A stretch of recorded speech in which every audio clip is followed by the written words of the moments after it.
Good morning, everyone, and welcome to the Human-Centric Transformation. What does that look like? Just before we start, I would just like to give you guys a couple of logistics. So if anyone is having any technical difficulties, you may access the help desk at the top of the symposium website. Before I introduce you to our two guest speakers, we would like to know where you guys are from and what is your role in your company. Please feel free to use the chat box if you have any questions for our guest speakers today. We will be sure to answer them as we go along. So we are very happy to have everyone here. My name is Natasha Leving, and I'm in business development for EPSI. Let me introduce our two amazing guest speakers, Caroline Samné and Anne Pertus.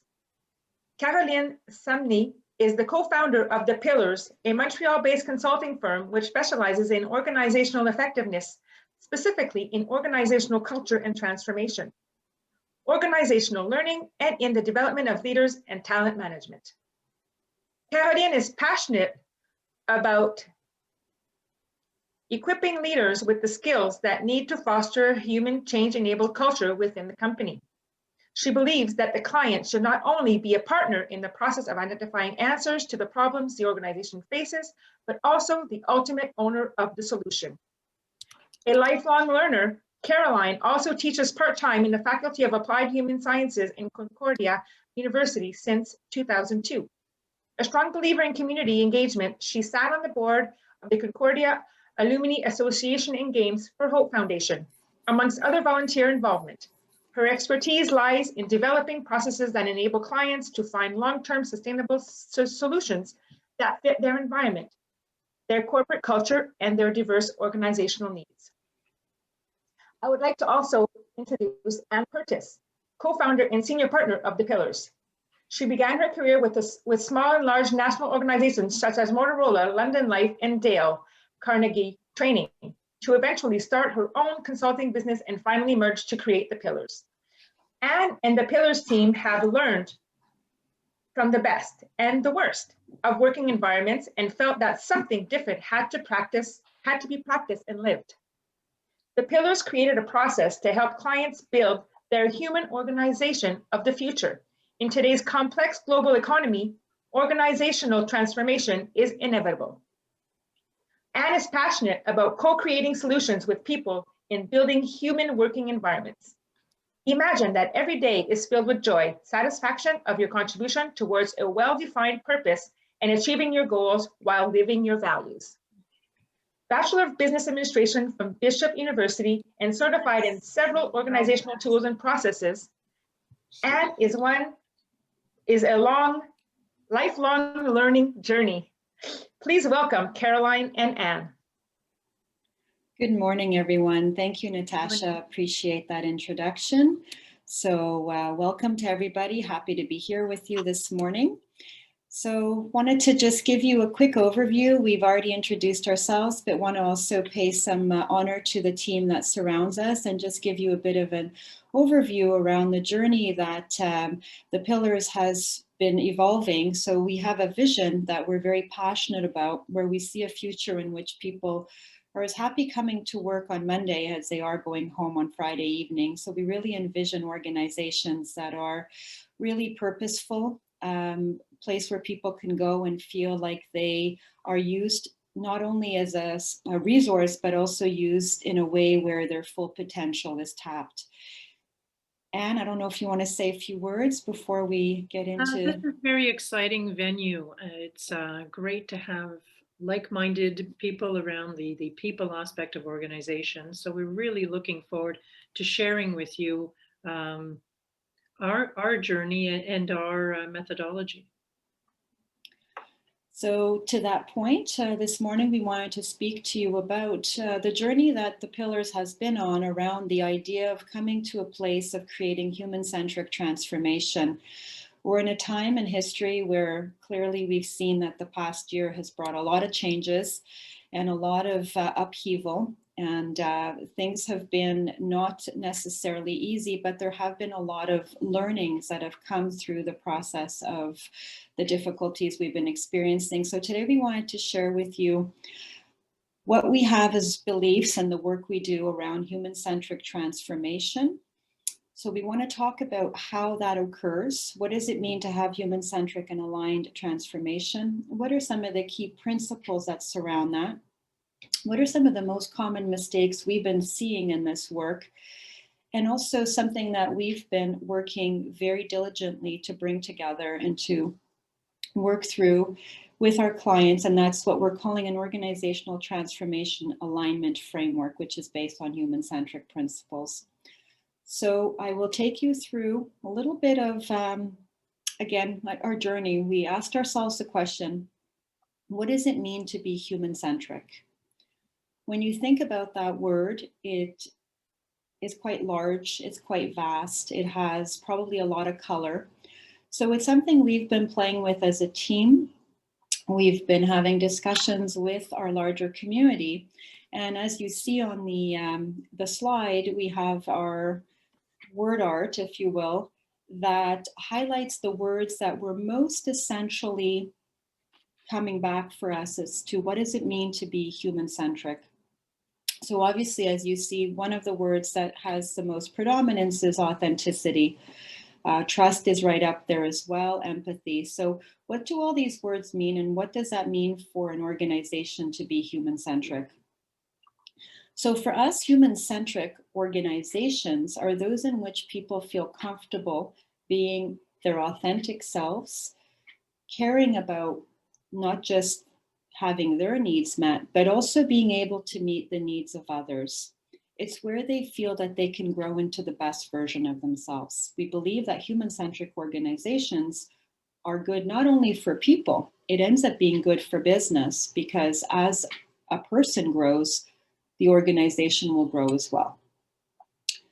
So that being said, we also wanted to give a bit of color to the notion of, well, what is transformation? Because it's a word that's often intertwined with change. And even though we tend to use them sort of as synonyms, they really have different nuances. And I think it's important for us to give you a sense of what we believe to be transformation and how it differs from change.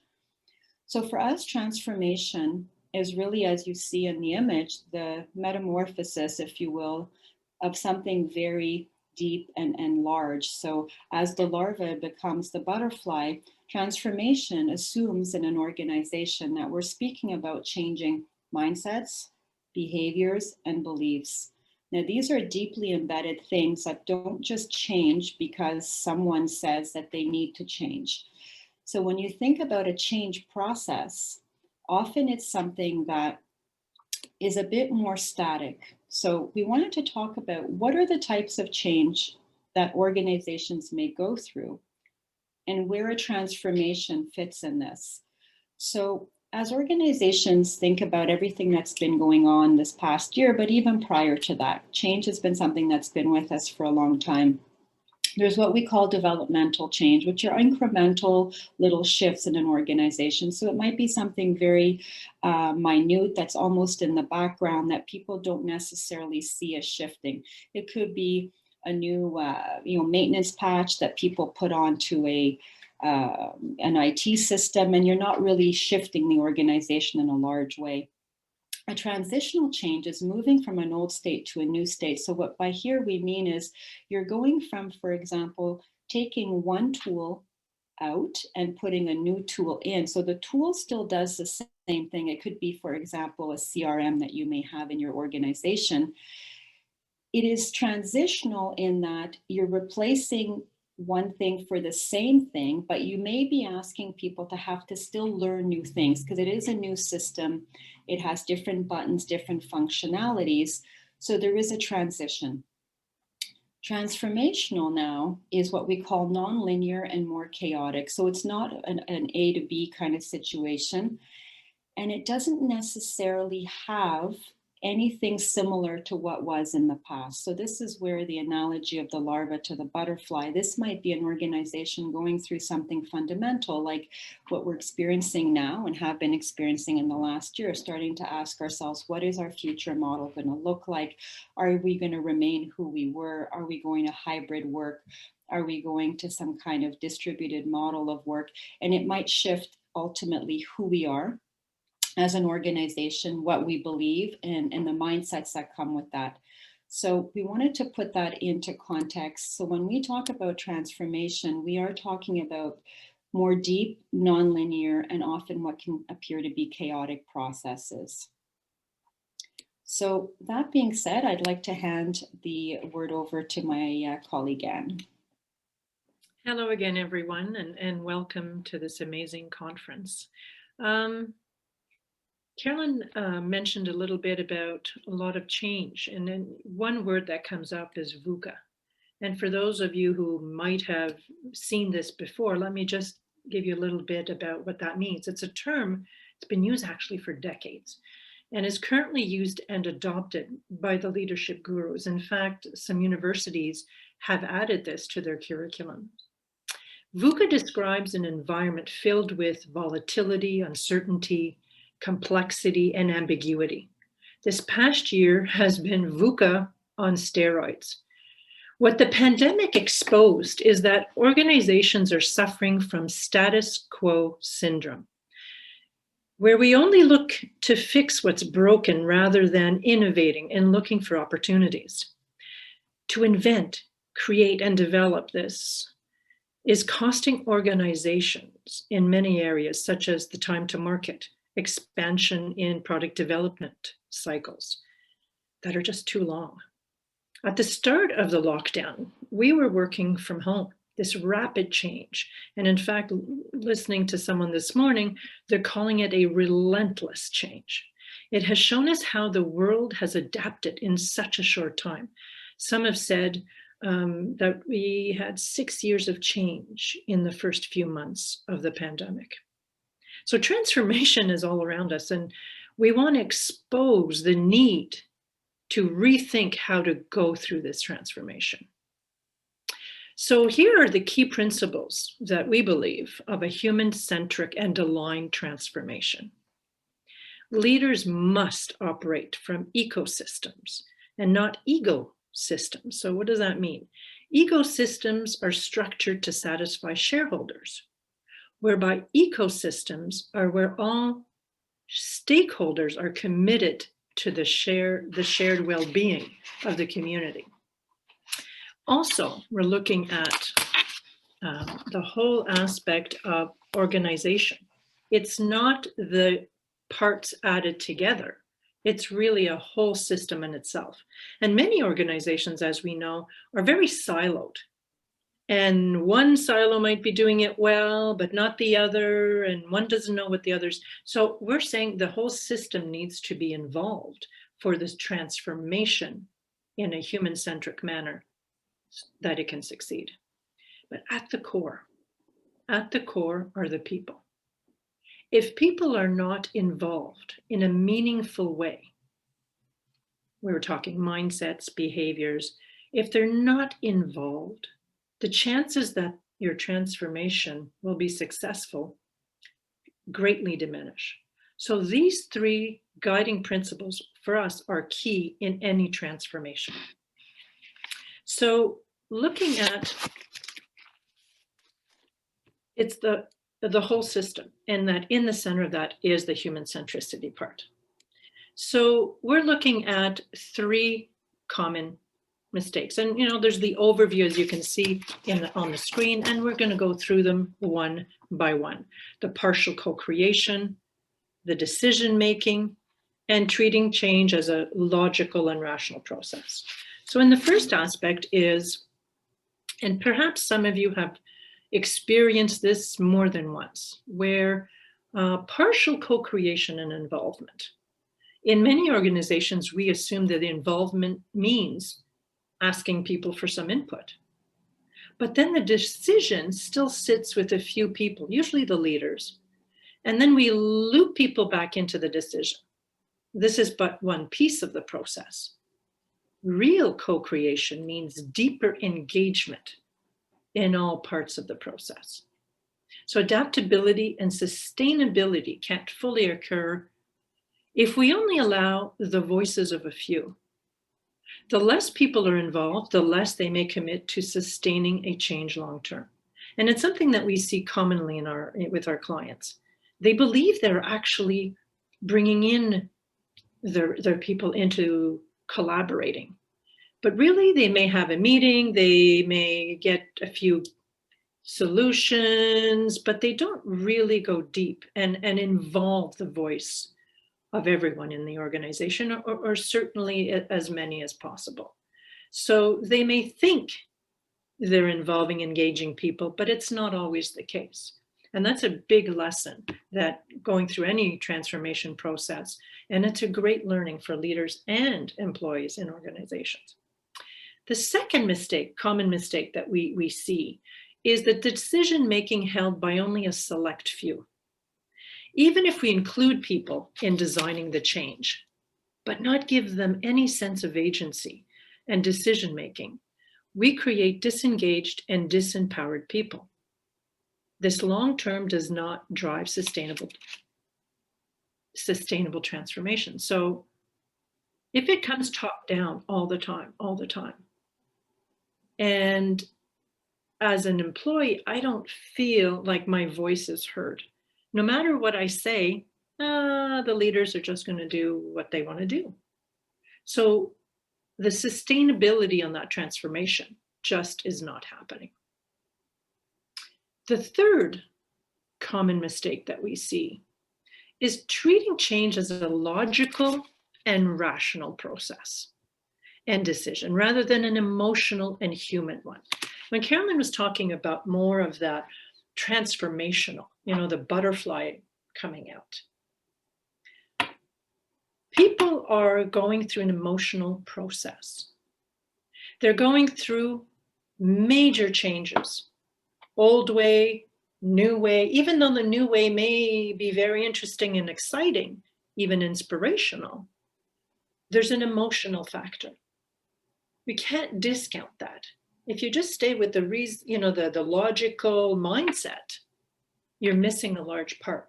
So there needs to be that place where people feel comfortable, that they feel safe in discussing this and talking about their fears and talking about what does this mean for them. If we discount that, there's going to be a huge hole in the transformation piece. So these are common mistakes. Maybe you've gone through them yourselves. Maybe you're starting a process now. Perhaps these will open up the conversations before you start that transformation. I'll pass the mic back to Carolyn to look at, so if this, because these are common, then what? How do we overcome these common mistakes? Thanks, Anne. Before I continue, I would just love to maybe have people contribute in the chat these 3 mistakes, common mistakes that you've just heard from Anne. Have you experienced them? And or do you see other mistakes being made in the process of bringing transformation into organizations? So we'd love to have your contributions, if you wish, just to drop something into the chat and let us know what mistakes you have seen, experienced, and or observed.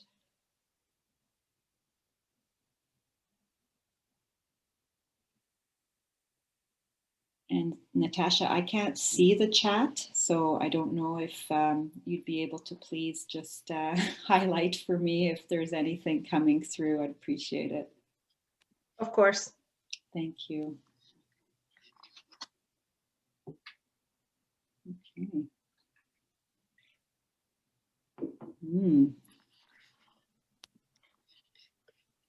Oh, we have a couple. So Okay. Definitely the concept of ego versus echo in the decision making. Okay. And we also have not involving middle leadership in transformation decisions. Yes, that is very common. There's often that analogy that we say middle managers, unfortunately, are often the meat in the sandwich. They get pressure from top to want to make changes and pressure from the bottom to not necessarily want to make changes. And they're often in a position of a lack of agency. They don't have a lot of decision making. So these are one of the big issues we often tend to see. So as we've been working through this process of transformation with clients over the years, to better address some of the issues that we've seen arise over and over again, and to help organizations create more sustainable, because as we were talking about, transformation is more deep and it's more difficult. So when you want an organization to go through something that is going to be large and meaningful, this top-down and egocentric kind of approach has not been sustainable and or even effective. We're still seeing the data coming in at about 75% of major change initiatives are failing. And by failure, we mean that they're not meeting the results. They're not getting to their desired end state. So the formula is not working.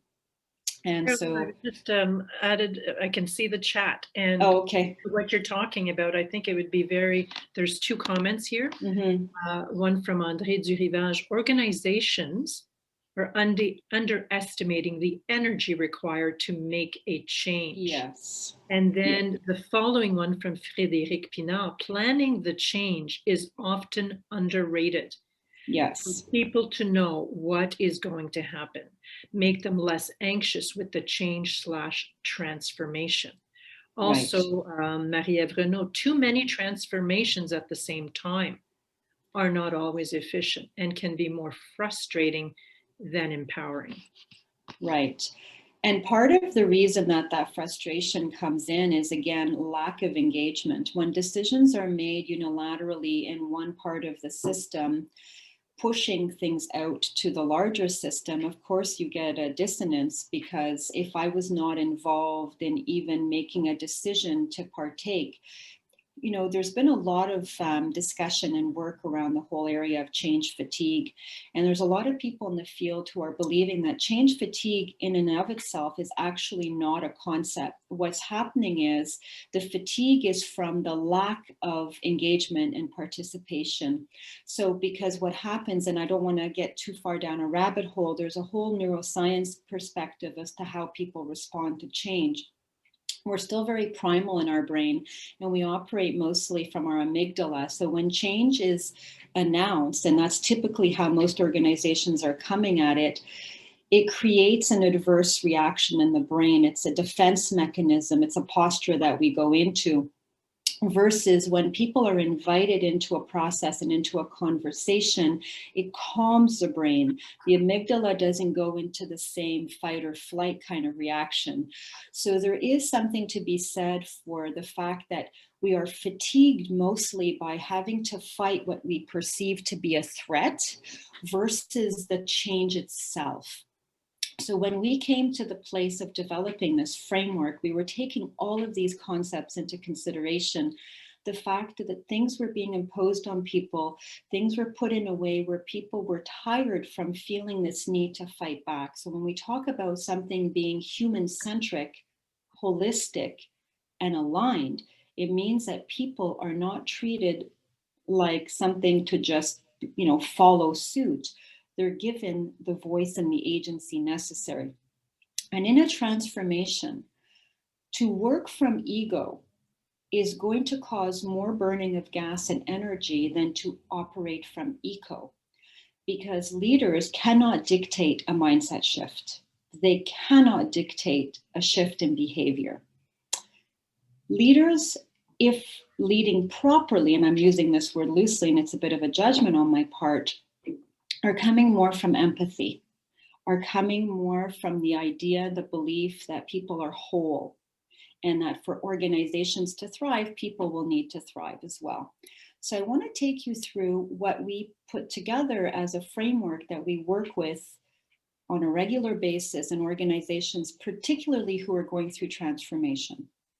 Because again, and for this purpose, we will interchange change and transformation, but we did want you to understand that we see transformation as something inherently different and requires more of the ecosystem mentality. So for us, alignment has to occur in 4 key areas: strategy and culture, leadership, organizational practices, and employees. And we'll tell you a little bit more about each one and what does that look like to align in each of these 4 elements.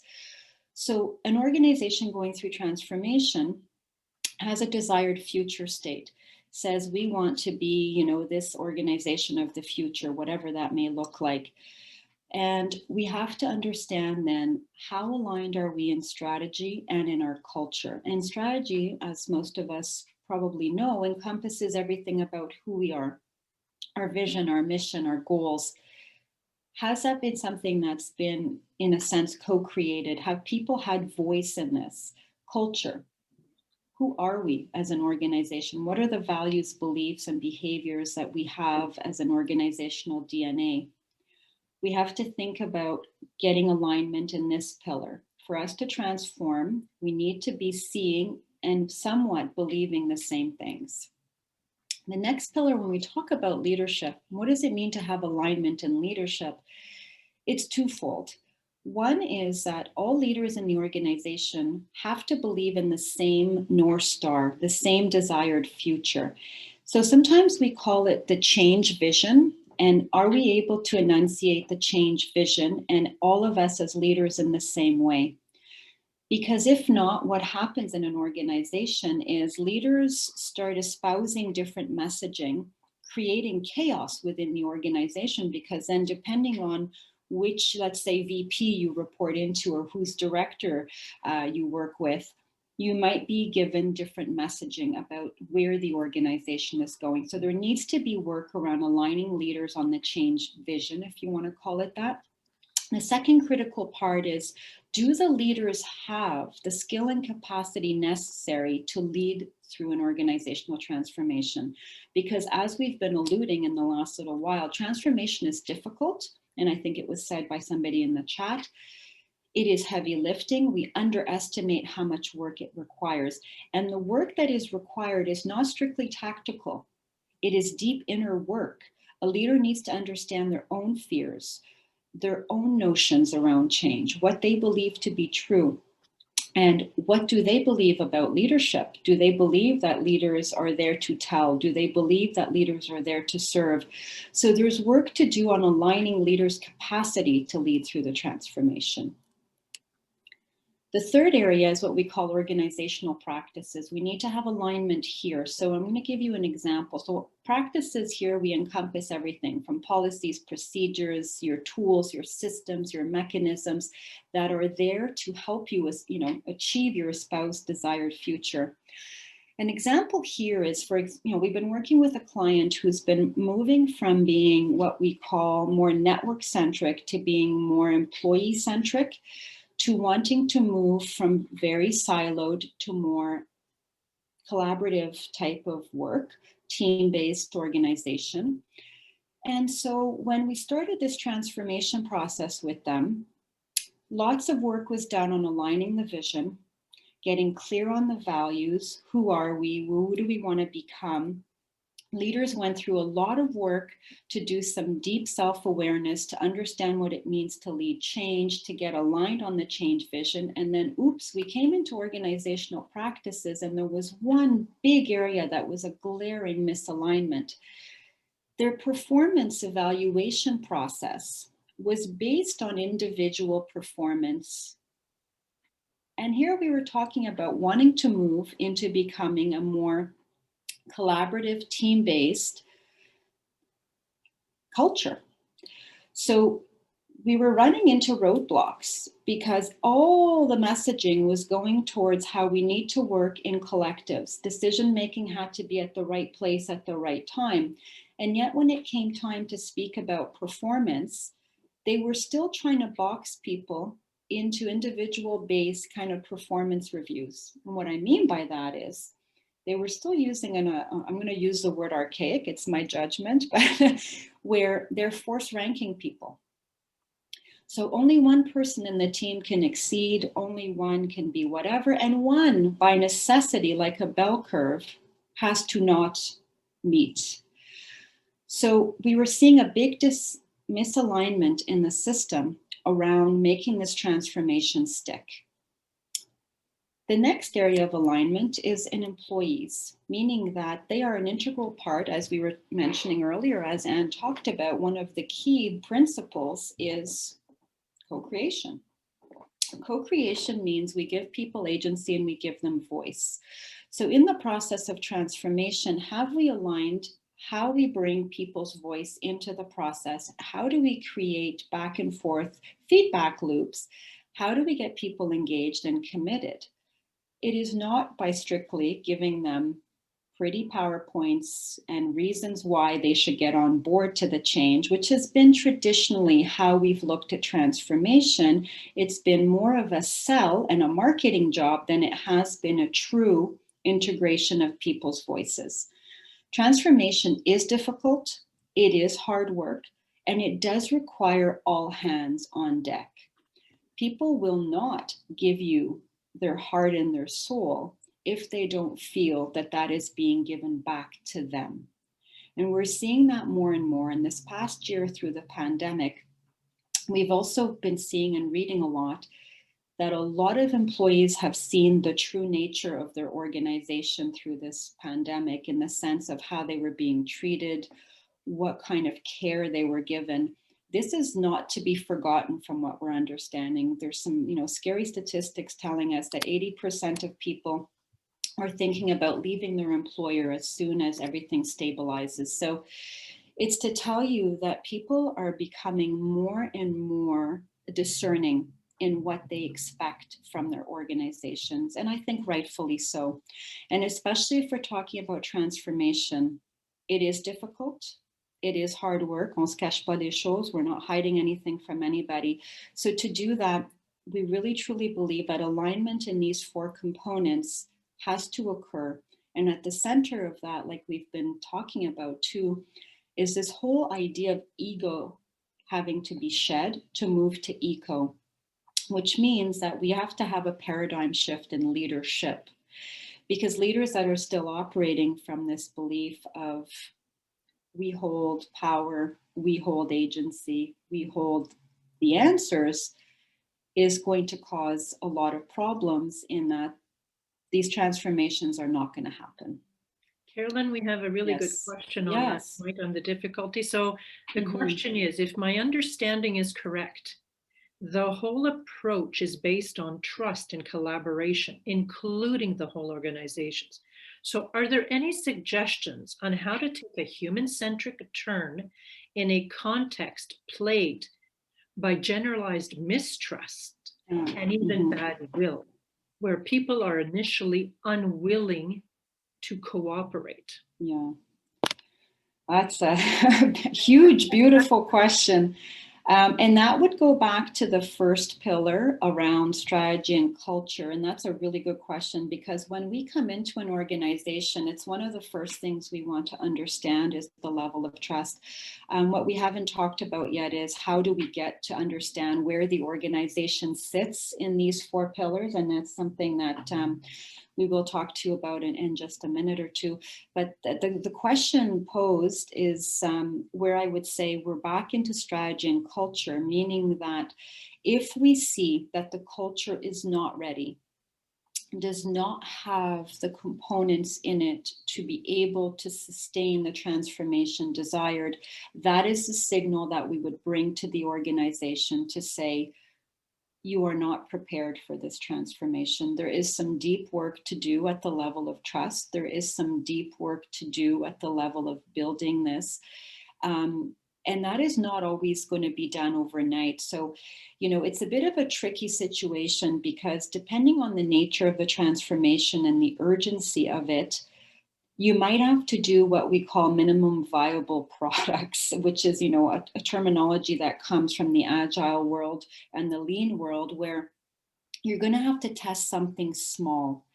You're going to have to take a little segment of your organization, for example, and see how can we start working to build trust within, let's say, a small droplet, because the analogy of how do you eat an elephant, one bite at a time.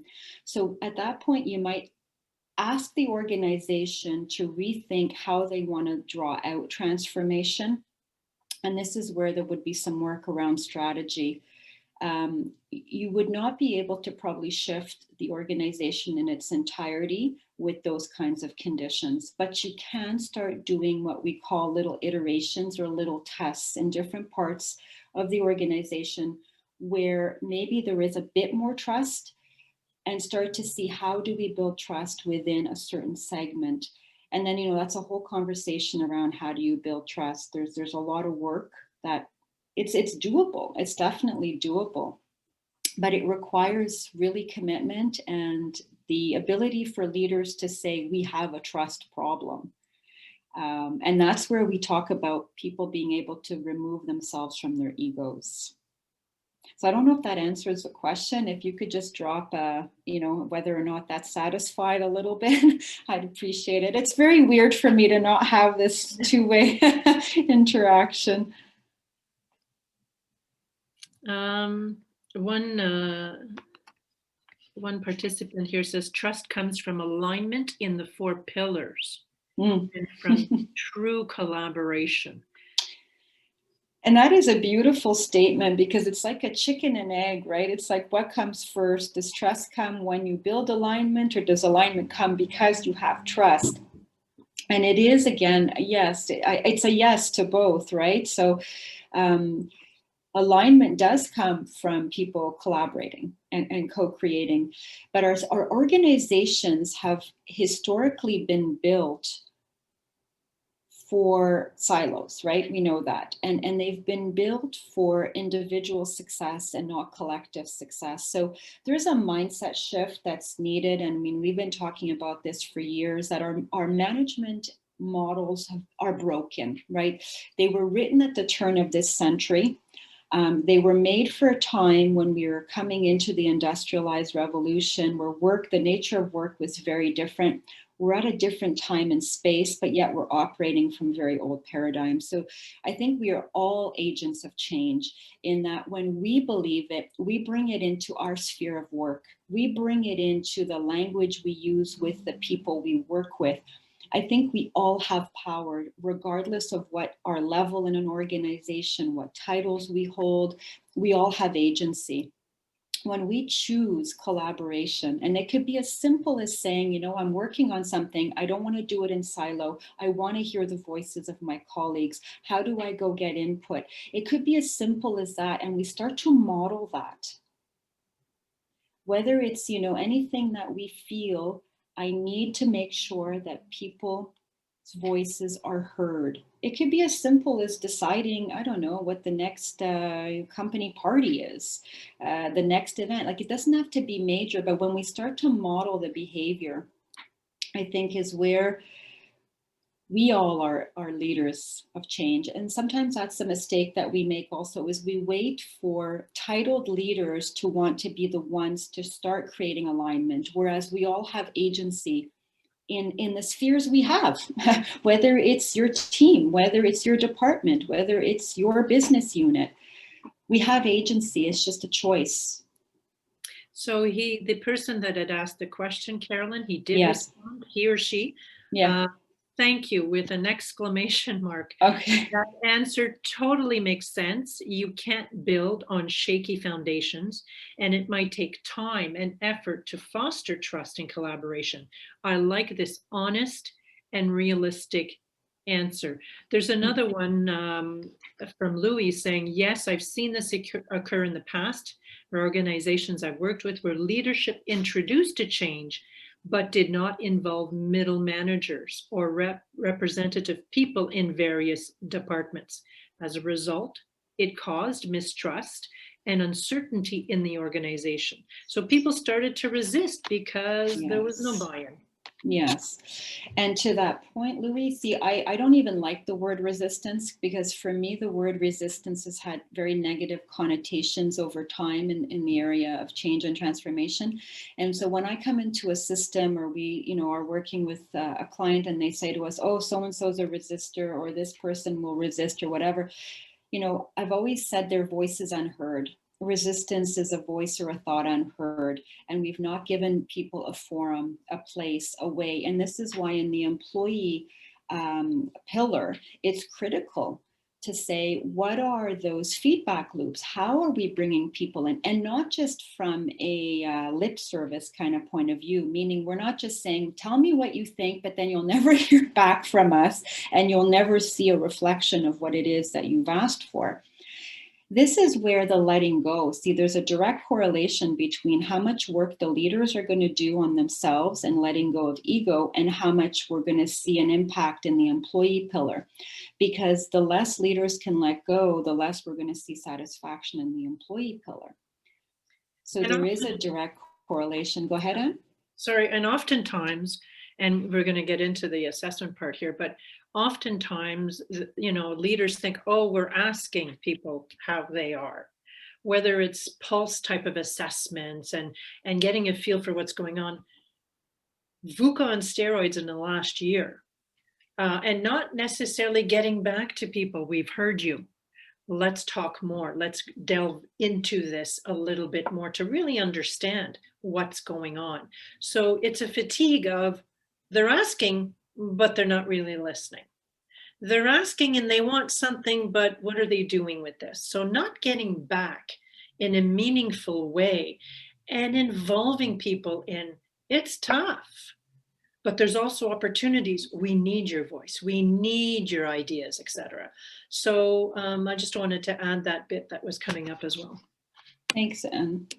So that being said, I want to give you a sense of how do we go about helping an organization understand where their alignments are and where their misalignments might be. Because if you really are serious about wanting to get onto transformation, you need to understand what your levers for readiness are and where your success factors may lay. So, we call it the hunt for data.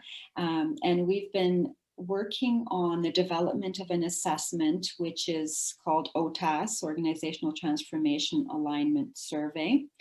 And what it does, it helps the organization look at where they sit in these 4 areas and what level of alignment do they have in each one.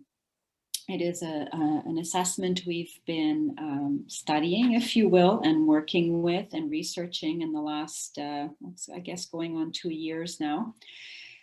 And, back to the question earlier of what if we don't have, this has been a way for us to broach that conversation with clients and with systems, and to bring back, because the assessment is completed by ideally everybody in the organization. It's not privy to just leaders. It's not privy to just, and this is where, again, you're going to get the voices of whether it's middle managers, whether it's supervisors, individual contributors. And then this data is that it's data. We have to make sense of the data once we have it. But it does signal, because what we want the organization to understand is, are you ready? Do you have the conditions? If not, what is the work that needs to happen for you to make everything more optimally ready? There is no ever perfectly ready, let's be honest, because that would just be a lie. But there are better conditions than not. So OTAS is something that we're very proud of. It's something we are happy to share with the world. We are in process of testing right now, so are looking for organizations who would be game, wanting to partake in this as we continue to roll it out into the world to help organizations create what we're calling holistic and human-centric change. Anne, is there anything you'd like to add at this point? Or? No, it's something that we're very proud of, as you mentioned, and clients are really excited about knowing where are they right now. And some of them know where they're going, and the future picture is very clear, but they want to know what's that pulse right now? What's going on right now? And we provide a report and we provide a debrief of that. We don't go reading the report during the conversation debrief, but we're looking at, what are those red flags, if you will, and what are those priorities? And you were mentioning earlier, even starting with something small and testing that out. And so it gives them that opportunity to then present to the rest of the organization that participated in the assessment. So it's not just the leaders that are going through the assessment, it's the whole, certainly representatives of different parts of the organization. And we are of the belief, if you're filling out an assessment, you should get the results. You should get the report. and be part of the conversation moving forward. This is a great way to involve people, to collaborate. And they may have so many different ideas and solutions that not everyone would have thought of. So, it's not just for leaders, it's everyone in the system. Absolutely. So basically, just to invite you all, we are celebrating our 10 years, and in honor of our 10 years, we are providing some tools and some gifts to people, which every month on the 10th of the month, we are launching a new gift, which is often like a tip sheet, sort of a how-to on topics related to everything we've been talking about, whether it's human-centric transformation, leadership, and whatnot. So to do so, to partake in these gifts, we welcome you to just go to our website, thepillars.ca. You'll see on the homepage a welcome to the community. Just fill in your name and email. We'll be gladly sending you, and actually you'll be able to download them right away. That being said, I know we have a few minutes left and would love to hear any other questions, comments, input that you may have that you'd like to share. Would love to hear your voices. Is there any part of this presentation that really spoke to you? Now, someone had said the eco and ego. Are there anything else, any other components that really speak to you that you would resonate with? If so, please put that in the chat. That's always helpful for us.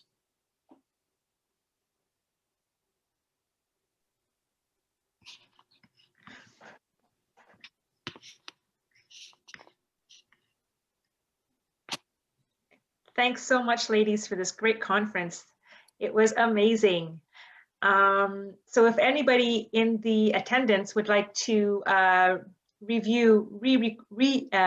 listen to this recording, they will be available on the EPSI website in a couple of days. So, and we also would like to let you know that EPSI is giving away 3 exciting prizes to 3 lucky symposium guests. If you want a chance to win a free pulse survey, a professional development solution, or lifetime access to our testing platform, make sure to complete the symposium trivia form that's in the chat below here. Sounds like fun. Yeah.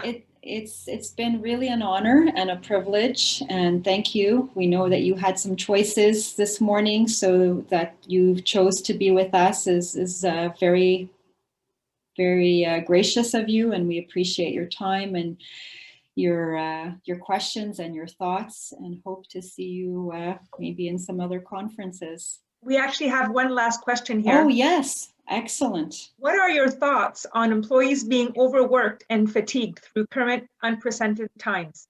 Does this not affect their motivation to engage the transformation process in the company? Yeah, that's a huge question. Yeah, we've been dealing with that one a lot. Yeah, the short answer is yes, absolutely, it does. And this is where, again, I think this is where the leadership conversation and culture comes back in. There's been tons of conversations happening over the last months with leaders around how to hold space for people. The cadence of work has gone up for whatever reason. Almost every single client we talk to tells us that their days have expanded from 8 to 10 hours to now 12, 14. And so this goes back to a conversation about norms in teams. And I think what's happened is people have been somewhat disconnected because we are all virtual. One of the big things we would say is get people in a room together and get them to think about what are the norms that they want to co-create. What are the agreements? Because right now, people are feeling somewhat isolated. Some people are afraid to say, I'm tired. So leaders have to make it okay to have the discussion. And even if you're not a leader, but someone, in your own team, is host conversations, bring people together and truly ask people, how are you? What's been going on for you? Don't talk about work. Don't talk about the agendas and the priorities. Just talk about purely how the human being is doing. Allow people that space. Then you can get into how do we help each other? I don't think those conversations are happening. I'm amazed at how they're not happening. People are just driving to goals, to objectives. People need space and time to really talk about how are you? And if leaders aren't doing it, we need to do it for each other as team members and create space to do that. So I know we're out of time, but that's a huge question and I appreciate it. I don't know if we did it justice, but definitely we can't ask people to do transformation until we've gone back at least 2 steps and really, really done some work on helping people process how they're feeling. Thank you guys so much. And it's been a pleasure. Thank see you you very guys in much the next for all your conference. questions. We have several conferences going on, so we'll see you guys later. Thank you so much, everybody. Thank you. Have a good day. Thank Take you. care. Bye. Bye.